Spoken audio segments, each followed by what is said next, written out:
Good, good evening, and welcome once again to the Shadow Gallery. I am, as always, your host, James Donnelly, and tonight is a special episode of the Shadow Gallery in which I will be reviewing the final episode, the season finale, or I'm sorry, the series finale of Smallville. Uh, I would say easily the best live action, superhero show that's ever been on the air. And I don't, because I don't really count Buffy and Angel as being superhero shows. Even though they kind of are, but they're not, but I'm just talking about based on pre-existing characters, that are in comics. So, because, they had, there was it was a Flash live action TV series, which I actually really, really liked. I enjoyed that a lot. But also the Birds of Prey series that kind of was working off of this whole Smallville vibe. Now, again, this is, and that was okay. It had some moments that were really cool, but most of them were pretty lame. So, now, bearing in mind, this might have some spoilers in it, but this is, this show aired last Friday, and it's now Tuesday. It's very, very early. It's very early Tuesday. So I think we should be safe. Now, essentially, the thing to bear in mind is that I did not really get into the show until about 2006. But once I was into it, I went out and got all the earlier, season box sets, and watched them all and devoured them all because, it came to be a show that I really greatly enjoyed. Because one of the first episodes that I saw was the episode in which Clark first meets Arthur, or AC, Aquaman, and really. Enjoyed that film and enjoyed the little Easter egg about the JLA. It's one of the moments that got me into the show. And I just, I really liked, the characters, with the exception of, I think the only character that I just really wasn't a fan of was Lana. And that was mostly due to Kristen Crook, her portrayal of that character.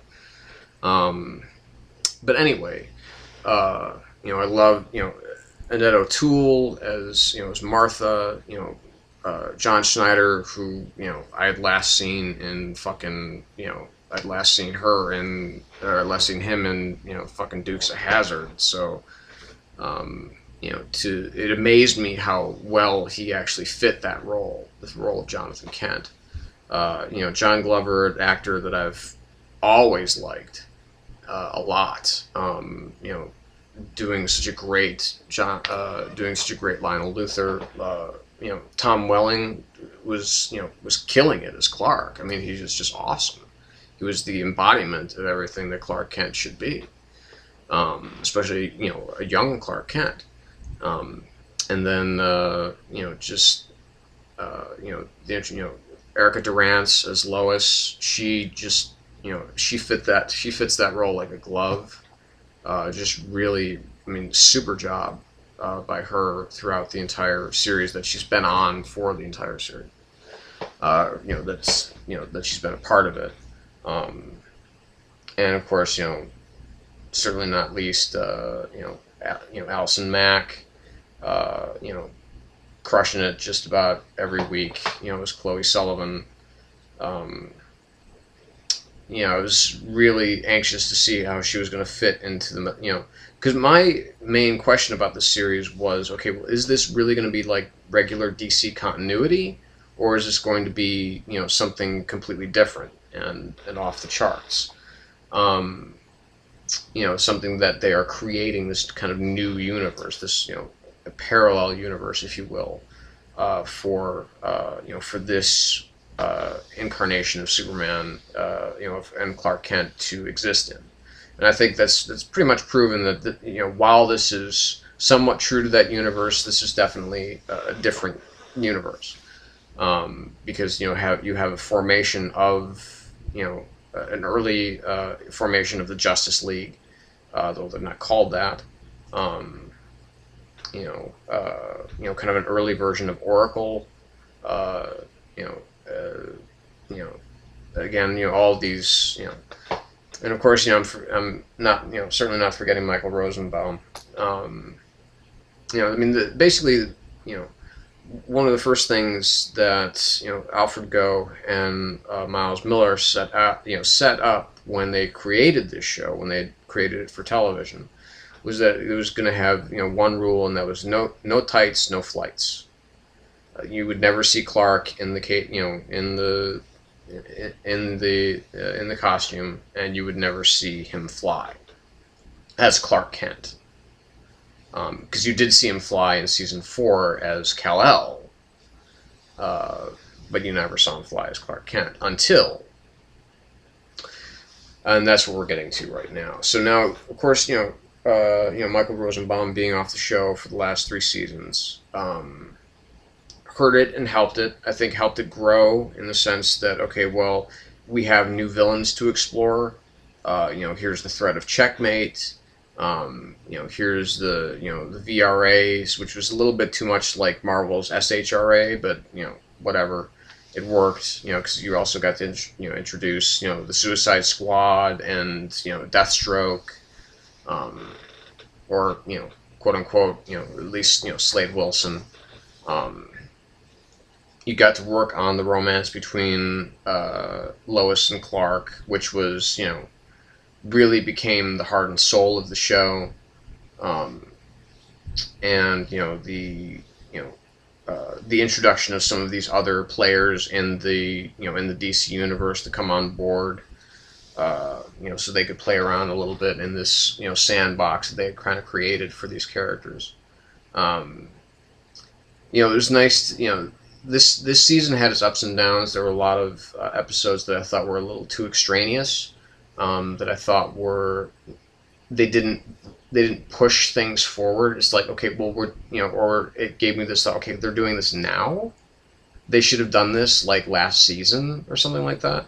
Because there were too many episodes. There were a lot of episodes that I felt that they were just out of place in a final season, because it was like, okay, it's too much. It's too much exposition for things that should already have been worked out for a final season. And then there were some episodes like like the weird super religious village that wanted to sacrifice Lois. That was just that was totally unnecessary. And while I enjoyed the quote unquote the hangover episode of the show, it was just out of place. It didn't deserve to be there, despite the fact that it was pretty entertaining. So building up to this finale, ultimately you have, basically you have 2 episodes combined into one. Okay, because in the first moments of the show, it's set 7 years into the future. Chloe is reading, presumably to her son, to her young son, probably 5, 6 years old. And since there's a little toy bow and arrow in the room, you're assuming, okay, well, this is Chloe's son with Oliver. And she's reading this comic book called Smallville.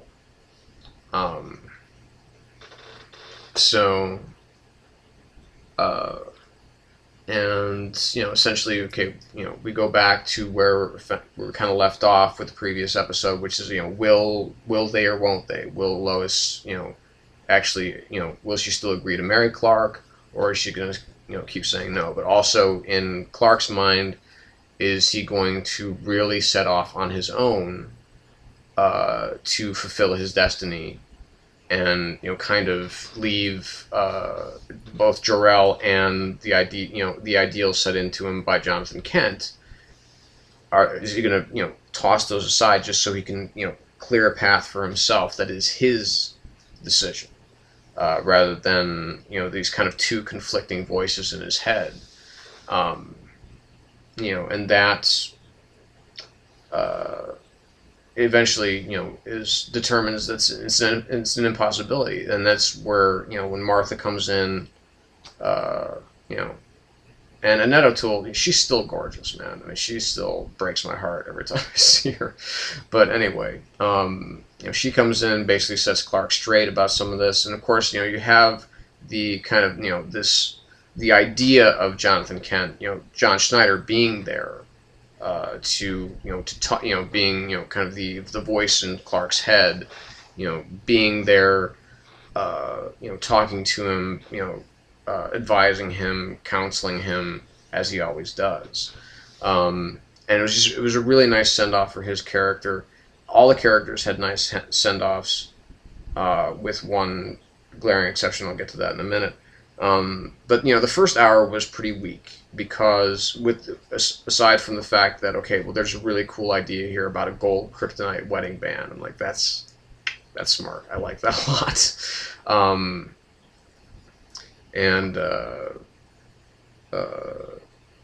So that scene, interesting, but a little hokey. Clark kind of talking Oliver down out of his hypnosis.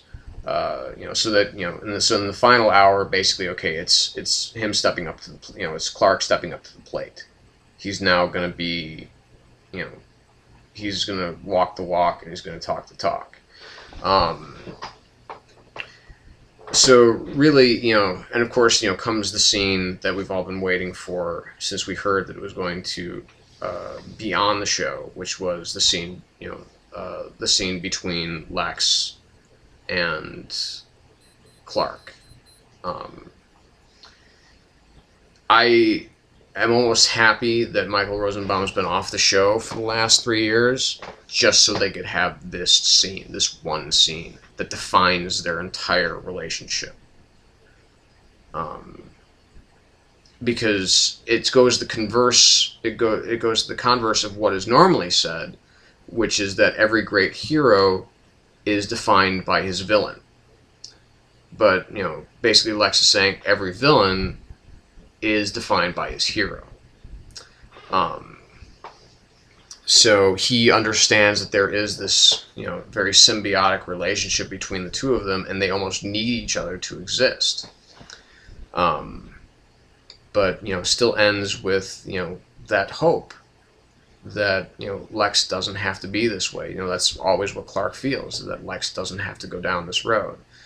And, and then there's the final confrontation between Lex and Tess, which was, I would say, is the only real kind of miscalculation of the final hour of the show. I didn't really like the way that worked out. I liked how it ended for Lex, but really not how it ended for Tess.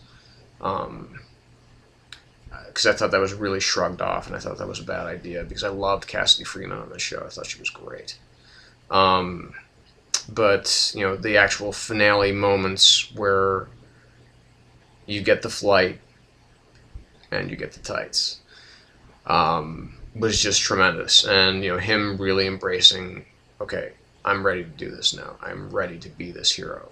It was, that's where it really took off. So it was like the last hour pretty much erased the kind of bad taste, not so bad, but just kind of bland taste that was left in my mouth from the first hour. So to all of them, to Tom and to Erica and to Justin and to Allison, I wish on them all the success in the world. I hope that they're able to, continue making really good television, really good entertainment, without having to be, resigned to these types of roles. So I'm just, I'm really hoping that, this works out well for them. To the showrunners, to, all the people that have worked on the show, some great memories, some great stuff, and I'll miss the show a lot. It was the one show that I could say to myself, well, every Friday evening when I came home from work, this was the first show that I have to watch. I have to watch it that night. Because a lot of other shows I don't really feel that way about. So, but great show, great memories, good finale. Thanks for the send-off, guys. So This is the Shadow Gallery, and take care. We'll see you next time.